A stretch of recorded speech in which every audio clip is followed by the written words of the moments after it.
La historia de la enfermería se remonta a las primeras enfermeras monásticas e islámicas en la Edad Media, aunque se considera a Florence Nightingale como la madre de la enfermería moderna y creadora del primer modelo conceptual de enfermería. En México, la enfermería llega a raíz de la conquista, debido a las grandes epidemias que se dieron a la llegada de los españoles, como la viruela, el sarampión y la peste. Hernán Cortés funda el primer hospital para tratar estas enfermedades. Es así que se crea el Hospital de la Limpia Concepción en el año de 1524, posteriormente llamado Hospital de Jesús. Más adelante se crearon otros hospitales como el de San Andrés y el de San José de los Indios, en donde estaban a cargo los franciscanos, los dominicos, los jesuitas, entre otras órdenes religiosas. En nuestro país, a la llegada de los españoles, así como en el inicio de la época de la colonia, la regulación de los establecimientos y el ejercicio de las profesiones enfocadas a la curación y atención de los enfermos estuvo a cargo del Tribunal del Protomedicato.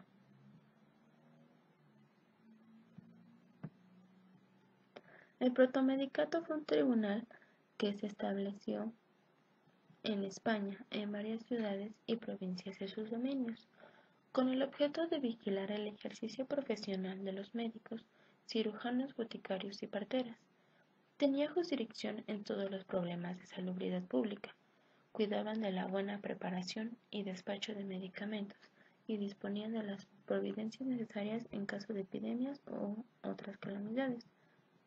En México, esta importante institución de la salud pública fue fundada muy tempranamente, en 1527, ante el mismo Cabildo de Poderes de los Protomédicos de Madrid, que le permitieron entrar en funciones creando el Tribunal del Protomedicato y se reafirmó como tribunal personal por la ley de 1570.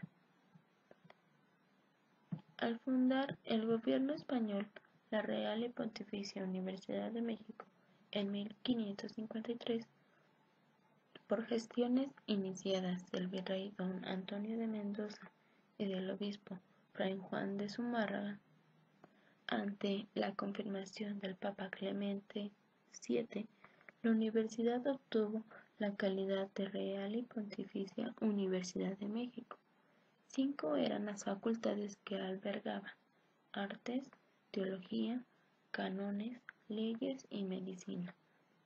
El protomedicato estuvo en funciones hasta el 21 de noviembre de 1831, fecha en la que se publica la Ley de Cesación del Tribunal del Protomedicato y la creación de la Facultad Médica del Distrito Federal. Como podemos observar, estas tres corporaciones, Protomedicato, Facultad Médica y Consejo Superior de Salubridad, han sido siempre una misma institución, una junta compuesta por médicos y farmacéuticos, encargada de velar por la salubridad pública. Por la instrucción formal de las parteras en toda la República, tenían un lugar social distinguido, con una práctica no enfocada al lucro.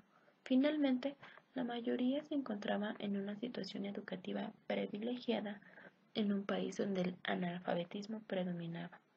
La educación primaria no correspondía a la gran mayoría de las mujeres a quienes se consideraba incapaces de estudiar una carrera universitaria. Ya para el siglo XIX, la mayoría de las universidades del país ofrecía la carrera de partera. Su preparación era muy heterogénea. Según el Estado, por la autonomía, legislaban en forma independiente sobre las profesiones. Desde 1833, en la Escuela de Medicina del Establecimiento de Ciencias Médicas, se exigía para ser partera ser mujer con educación primaria y que aprobara al ingreso un examen preparatorio y tener conocimientos del idioma francés. La carrera duraba 2 años y, según consta en el Boletín de Instrucción Pública de 1903, recibían una enseñanza objetiva.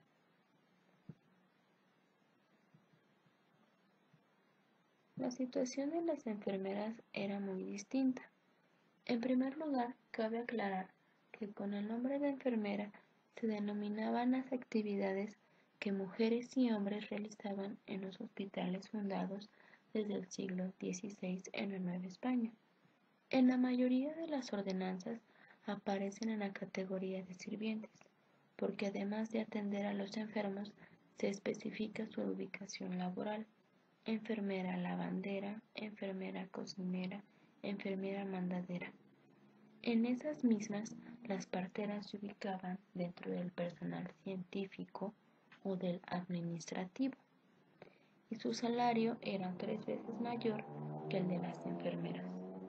Aun cuando la partera tenía una situación social superior a la de la enfermera, se encontraba en condiciones desfavorables en relación con el médico, tratando de conservar las funciones que se fueron propias hasta mediados del siglo XX. La profesionalización de la enfermería al empezar el siglo XX se instituyó por diversas causas. Entre ellas, el grupo médico necesitó formar recursos idóneos porque ya no se disponía de religiosas que prodigaran atención cristiana y gratuita a sus enfermos.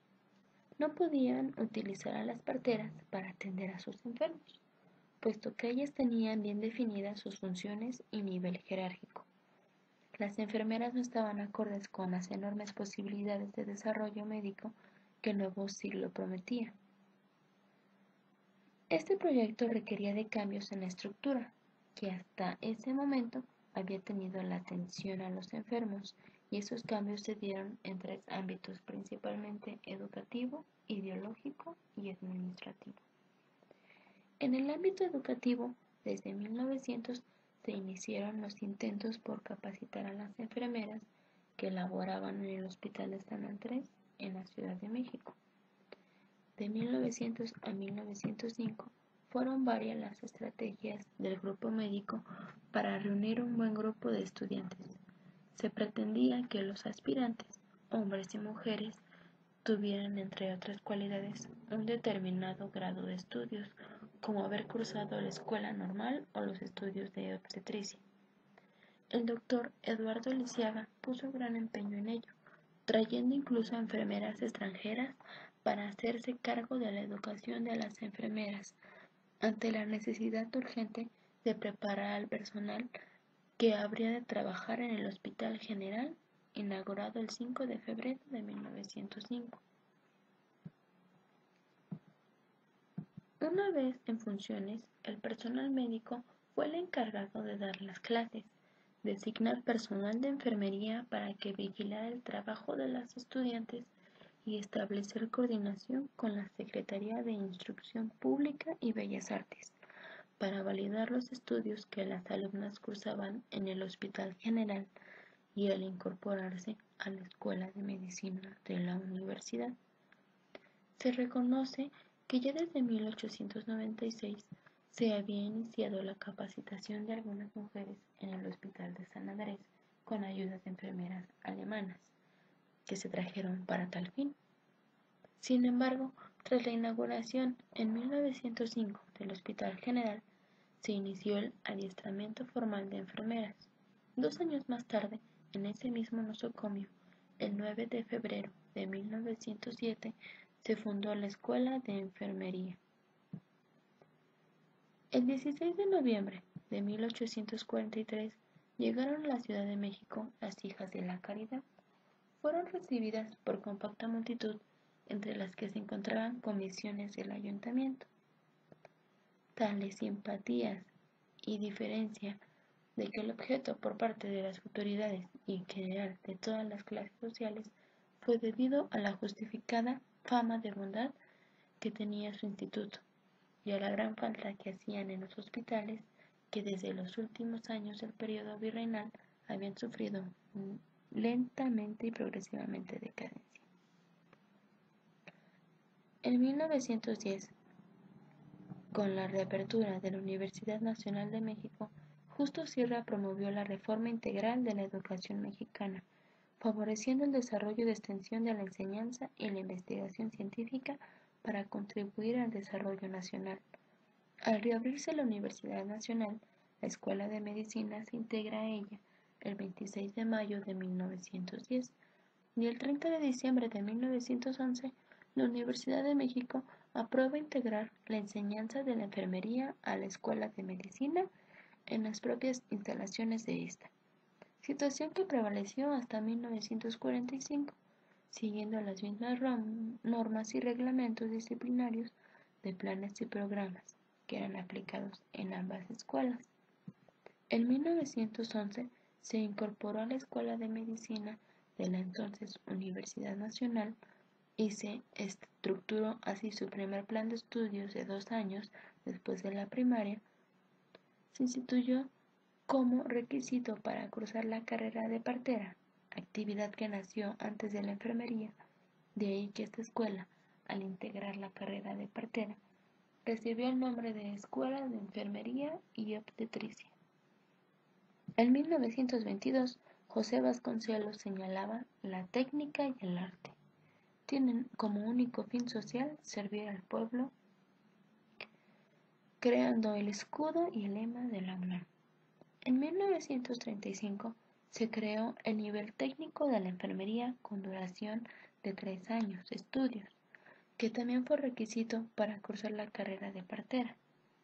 Para 1948, gracias a la iniciativa de Everardo Landa y Cayetano Quintanilla, la Escuela de Enfermería se independizó de la medicina y se determinó que la enfermera debe tener título y cédula profesional para ejercer. Asimismo, se inició un movimiento de crecimiento a partir de que sus directores tuvieron la responsabilidad y las atribuciones que les confiere la legislación universitaria para promover su desarrollo. Las metas como futuras profesionales de la salud son ser capaces de dar los mejores cuidados a las personas, viéndolas como seres holísticos que están en constante relación con su entorno y con la sociedad, para así ya no tener una visión reduccionista acerca del cuidado y comprender a la enfermedad. Por eso estamos formándonos como enfermeras avanzadas, algunas con maestrías y doctorados, orientando actividades científicas para que la enfermería sea del nivel humanista y científico que la sociedad merece, y con ello pretendemos cautivar a los jóvenes para que encuentren en la enfermería una posibilidad de crecimiento y de realización humana.